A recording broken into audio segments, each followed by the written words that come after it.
This is a recipe I found on Pinterest. Let's go. Firstly, a bunch of ingredients have to go into the blender.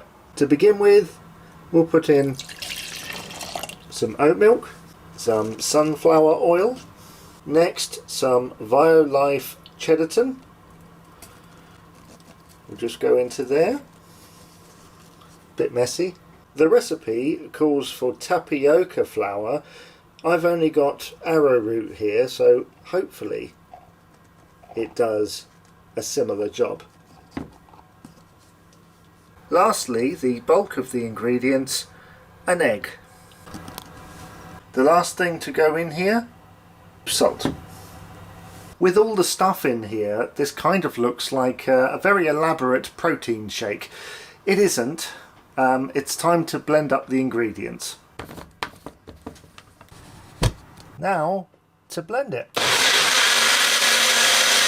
Let's just shake a few of the things up and back on.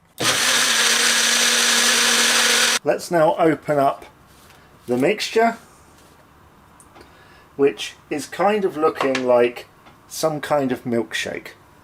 Now let's pour this into a jug. Now to pour the mixture into a mini muffin tray which has been sprayed with olive oil. So let's pour this in. I have to go about halfway with each one. That's probably a tiny bit too much, but that's only the first one. Now obviously the seasoned pourer will do this a tiny bit quicker than me. I'm getting flashbacks to the Yorkshire pudding video, which is available along with many other recipes. That is now done. Let's now put that in there for 15 to 20 minutes. They look about done to me. Let's now try and pop these out. Comes out quite easily. So we just do that. Go over there. This turned out to be one of the easiest recipes that I've done so far. The only difficult thing is gathering all of the ingredients, then putting all the ingredients into one container, blending it up nicely, putting it into a tray, and then sticking it in the oven for 15 to 20 minutes. At which point you get this nice light golden bread, which to my touch feels hollow in the middle, but how does it taste?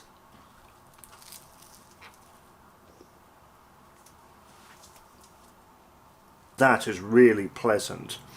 I love the light crunchy airiness of the outside, and then as you bite into it, unexpectedly you get this kind of gooey cheese thing going on. It's almost like biting into mozzarella or something without the stretch.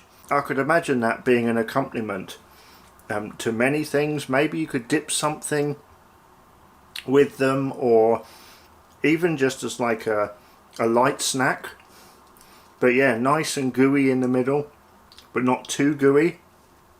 That Cheddarton doing its work. And of course, with everything that I've done today, this is gluten-free and dairy-free. So do try it yourself. Brazilian cheese bread. Thank you so much for watching this video. Give it a thumbs up to tell the algorithm that you enjoyed it. Also comment, tell me what you're cooking at the moment and what you'd like me to do in the future. And don't forget to subscribe for more cooking videos. From me, Jamie Dyer, I'll see you once again for another Jamie Tries Cooking. Did you see me throw it up? Alright.